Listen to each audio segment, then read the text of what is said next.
Good morning everyone. In this video we start question number 10 of exercise 5.3 chapter 5 arithmetic progression. हम लोग 9th तक question कर चुके थे, है ना, प्रीवियस वीडियो में। तो इस वीडियो में हम स्टार्ट करेंगे क्वेश्चन नंबर 10 से। ठीक है, क्वेश्चन क्या है?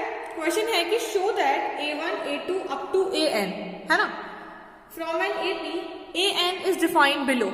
आपको an इस फॉर्म में दे रखा है, आपको AP खुद फॉर्म करनी है। मतलब ये AP है लेकिन आपको उसने बस फॉर्मेट चेंज करके दे रखा है। ठीक है, उसके बाद ये बोल रहा है कि also find the sum of first 51 term in each case. आपको हर एक केस में सम ऑफ 15 टर्म्स भी निकालना है। तो इजीली हो जाएगा ये क्वेश्चन।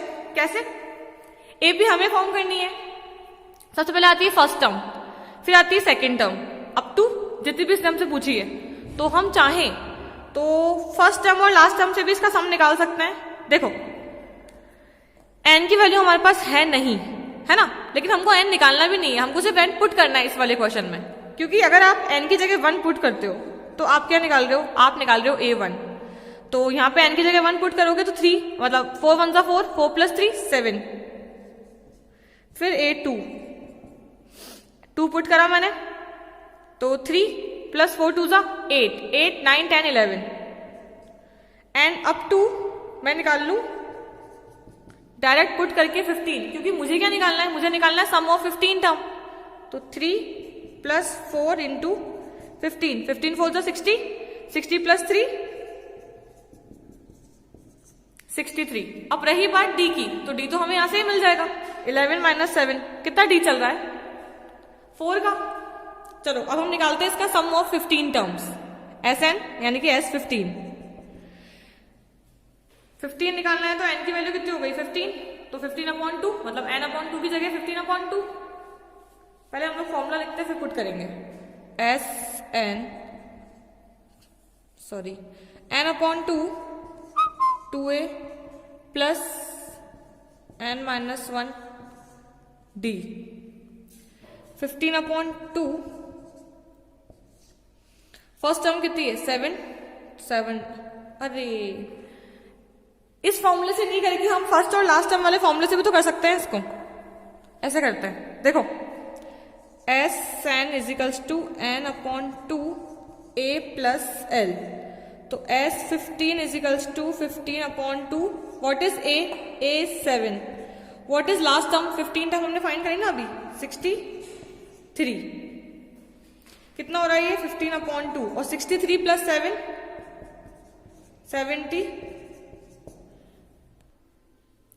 15 × 35 कितना होता है? 525। तो हमारे पास सबसे पहले तो हमने AP निकाल ली, है ना। कुछ नहीं करना, आपको सिर्फ n की जगह वैल्यू पुट करनी है। आपको फर्स्ट टर्म निकालनी है, आप n की जगह 1 पुट करो। आपको सेकंड टर्म निकालनी है, आप 2 पुट करो। सबसे अच्छी बात, उसने हमसे 15 टर्म का सम पूछा है ना, तो हमने सीधा क्या इसमें वो वैल्यू पुट कर दी? 15, है ना। हमने 15 पुट करा तो हमको 15वीं टर्म मिल गई विच इज 63। तो हमारे पास फॉर्मूला था सिंपल सा। इतना बड़ा क्वेश्चन क्यों करते हैं हम लोग 2a + n-1 करके, है ना। n भी था हमारे पास, नंबर ऑफ 15 टर्म्स निकालना, a + l करा, आराम से आंसर आ गया। ठीक है, इसका सेकंड पार्ट देखो। सेम 15 टर्म का सम निकालना है। सबसे पहले फर्स्ट टर्म निकालते हैं, 9 - 5 4। सेकंड टर्म निकालते हैं 9 - 10, क्योंकि 5 2 10 -1 यानी कि इसका d नेगेटिव आएगा। ठीक है, थर्ड टर्म पे निकाल लेते हैं एक बार। 9 - 15 -6 अप टू 15 टर्म। 9 - 5 × 15 75 - 9 -66। आपको सम निकालना है, सिंपल सा फॉर्मूला है हमारे पास, n/2 यानी कि 15/2 a + l। d की भी जरूरत नहीं है इसमें तो a + l, तो +l तो लास्ट हमारा माइनस का टर्म है तो हमारे पास माइनस ही रहेगा।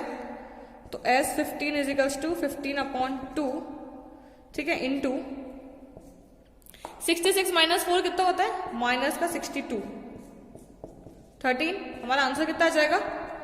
-465। जब आप 15 × 13 करोगे तो क्या मिलेगा आपको? 465। लेकिन क्योंकि यहाँ पे माइनस चल रहा है तो हमारा आंसर किसका आएगा, माइनस का, तो सम भी किसमें आएगा, माइनस में, और ये पॉसिबल है।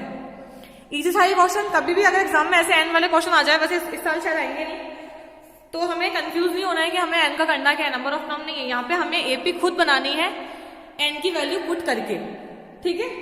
अब हम करेंगे question number 11। 11th question is, if the sum of first n term of an AP is 4n minus n square, what is the first term, that is S1, and what is the sum of first two term, what is the second term, similarly find the third term and the 10th term of the nth term, ठीक है। nth term तो हम निकालेंगे नहीं, previous question के अंदर हमको सिर्फ an दे रखा था, तो an तो हमारा फॉर्मूला हो गया 5.2 वाला, ठीक है। अब इसमें हमको जो सम होता है ना एपी का, उसकी एक फॉर्म दे रखी है, वो फॉर्म है 4n माइनस n स्क्वायर की फॉर्म में। तो अगर मैं जब यहाँ पे, मुझे उसने मेंशन कर दिया कि सम दे रखा है, हमें गिवन क्या है, सम, तो अगर हम यहाँ पे 1 पुट करेंगे n की जगह, तो हमें क्या मिलेगा, हमको फर्स्ट टर्म नहीं मिलेगी, हमको सम मिलेगा फर्स्ट टर्म का। यानी कि देखो, अगर मैं यहाँ पे 1 पुट करती हूँ तो हमें मिल रहा है S1 मतलब सम ऑफ फर्स्ट टर्म। हालांकि सम ऑफ फर्स्ट टर्म ही होती है, क्योंकि एक ही टर्म का सम तो क्या ही हो जाएगा, वही होगा, सेम टू सेम। तो देखो 4 1 4 माइनस n स्क्वायर 1, तो S1 और A1 मेरी क्या आ गई, 3। ओके, अब हम निकालेंगे सेकेंड टर्म, है ना, मतलब हम निकालेंगे पहले S2। 4 2 मतलब देखो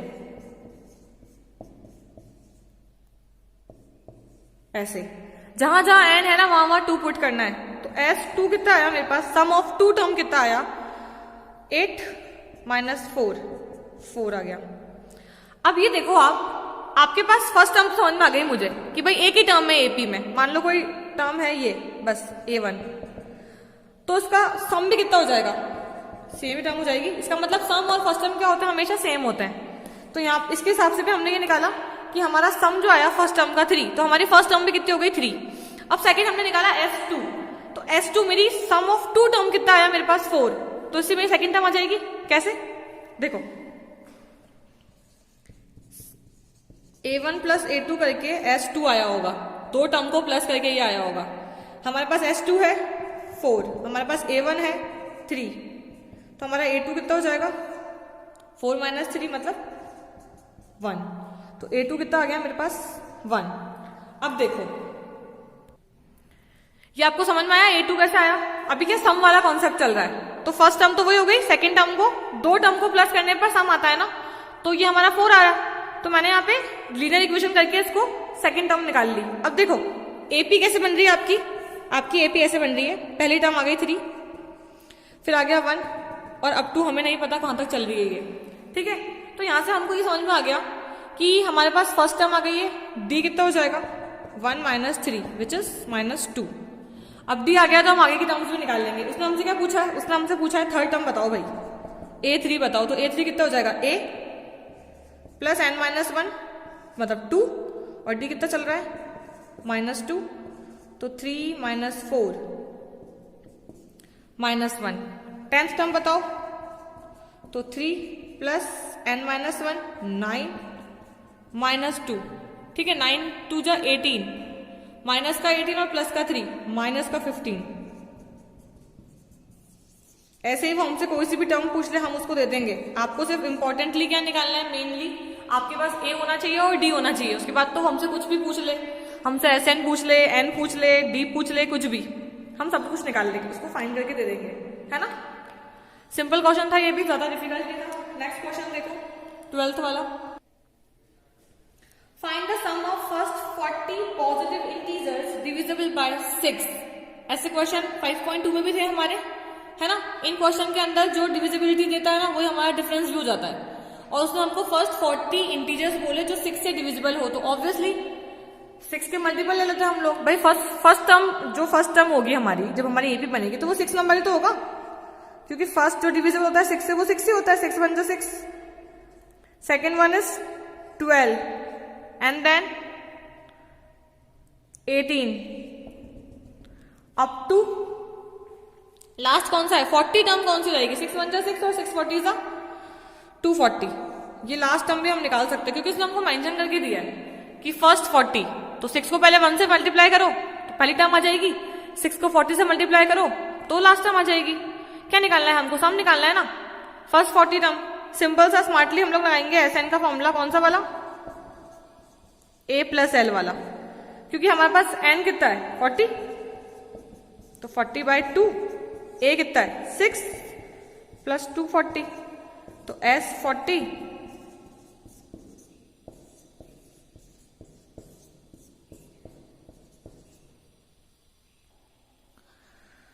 आफ्टर मल्टीप्लीकेशन 4920 s 40 की वैल्यू। ठीक है, आगे हमारा आंसर। बहुत इजी क्वेश्चन था ये, और आप इसको इतना बड़ा ना करें। देख, अगर आपके पास जहां भी जिस क्वेश्चन में आपके पास लास्ट टर्म निकालने का ऑप्शन हो ना, आप सिंपल से लास्ट टर्म फाइंड करो, उसको इसी फॉर्मूले में पुट करो, सम बहुत इजीली निकल जाता है। कहाँ हम ये लगाते हैं इसके अंदर n/2 2a प्लस n-1, थोड़ी सी कॉम्प्लिकेटेड कैलकुलेशन हो जाती है, तो उसको इजी करने के लिए हम लोग ये वाला फॉर्मूला ऑप्ट करते हैं, अगर हमारे पास सारी वैल्यू वहां पे गिवन है हमको तो। ठीक है, अब नेक्स्ट ट्राई करते हैं हम लोग। तीनों क्वेश्चन ऐसे ही है, 12 13 14 फटाफट देख लेते हैं। Find the sum of first 15 multiple of 8। आपको 8 के फर्स्ट 15 मल्टीपल का सम निकालना है। सिंपल, पहला तो 8 ही होगा, 8 का मल्टीपल ना, फिर 16, ये चलेगा 120 तक। ठीक है, simple, s 15/2 a plus L, तो 15 इंटू 128, 15 को 64 से मल्टीप्लाई करो 960। मतलब अगर आपका एक बार फॉर्मूला समझ में आ गया तो उस क्वेश्चन को करने में 1 मिनट भी नहीं लगता है। लेस देन 1 मिनट के अंदर तो हमारा क्वेश्चन सॉल्व हो जाता है। बस ये है कि आपकी ये कैलकुलेशन सही होनी चाहिए, इसमें गलती मत करना प्लस माइनस में, और स्पेशली लास्ट वाले मल्टीप्लाई में, यहाँ गलती नहीं होनी चाहिए। उसके बाद तो क्वेश्चन भी हमारे हाथ में है और उसके मार्क्स भी हमारे हाथ में है। ठीक है, लास्ट क्वेश्चन देखते हैं इस वीडियो का, 14 क्वेश्चन। उसके बाद ये वीडियो को खत्म करके नेक्स्ट वीडियो में अपन लोग 15 से लेकर 20 तक क्वेश्चन डिस्कस करेंगे, क्योंकि सारे बड़े वाले स्टेटमेंट है इसके अंदर, है ना, लैंग्वेज वाले क्वेश्चन है। लास्ट क्वेश्चन सेम ही है, 14 वाला करवाने की जरूरत तो नहीं है वैसे, लेकिन find the sum of odd number between 0 and 50, तो एक बार देख लेते हैं उसको। मैंने यहाँ पे आपको निकालना है ऑड नंबर का sum, find the sum of odd number. अब आपको नंबर ऑफ टर्म नहीं दे रखी है ना, आपको दे रखा है सिंपल सा 0 से लेके 50 के बीच के नंबर निकालना है। ठीक है, देखो मैंने एक पूरी सीरीज लिखी है यहाँ पे नंबरों की, 0 1, क्योंकि 0 से लेके 50 तक निकालने, 3 नंबर स्टार्टिंग के लिखे और 3 नंबर एंडिंग के लिखे। ठीक है, अब देखो हमें ऑप्ट कौन सा करना है। 0 कौन सा होता है? इवन नंबर, उसने हमसे पूछा कौन सा है? ऑड नंबर, तो ये तो हमारी कैटेगरी से बाहर हो गया। 1 फर्स्ट टर्म हो गई हमारी, 2 हमको लेना नहीं है, 3 हमको लेना नहीं है ना, और अब टू यहां आ जाओ, इवन ऑड इवन, यहीं तक की लिमिट है हमारी 50 तक, तो हमारा जो लास्ट टर्म है वो क्या हो जाएगा? 49, है ना, क्योंकि हमको मतलब 1 से लेके 49 तक हम लोग n फाइंड कर लेते हैं इसका, और ऑड नंबर का जो d चल रहा है वो कितना चल रहा है? पहले 3 1 3, फिर 5 अप टू 49, तो 3 - 1 2 2 का चल रहा है। सबसे पहले हम लोग n निकाल देते हैं, क्योंकि n आ जाएगा ना हमारा, तो हमारे पास सम भी आ जाएगा। n के लिए हमको ये फॉर्मूला चूज करना पड़ेगा, 49 = a plus n - 1, and what is d? d is 2, ये यहाँ गया माइनस हुआ, 9 - 3 is 6, 46 divided by 2 equals to n - 1 after solving 24। अच्छा 1 लेना था यहाँ पे, मैंने 3 ले लिया, सॉरी, ये थोड़ी फर्स्ट टर्म, ये है हमारी फर्स्ट टर्म, तो है ना, कोई बात नहीं। 49 1 प्लस n - 1 2, ये कितना हुआ? 48 divided by 2 n - 1, 24 plus 1 equals to n। आपका n 25 आ गया है, आराम से आप साइड में दिखा देती हूँ, n/2 होता है ना, और a प्लस l होता है, तो सिंपल सा ये हो रहा है 50। 25 का स्क्वायर कितना होता है? 625। ठीक है, इजी क्वेश्चंस है, आराम से आपसे हो जाएंगे, है ना। आई होप कि आपको समझ आया होगा। अब इस वीडियो को हम लोग यहीं पे खत्म करके, वरना बहुत लंबा हो जाएगा, है ना, फिर अपलोड में प्रॉब्लम आती है। अपन 15 से लेकर 20 क्वेश्चन नेक्स्ट वीडियो में डिस्कस करेंगे, ठीक है। वो स्टेटमेंट वाले क्वेश्चन है, अच्छे से देखेंगे उसको कि हमको टर्म्स लेनी कैसे है, किसको क्या लेना है, लेकिन यहाँ तक के जो हमारे सिंगल लाइन वाले क्वेश्चन थे वो हम लोग खत्म कर चुके हैं, ठीक है। आप इसकी प्रैक्टिस करना। Thank you, have a good day.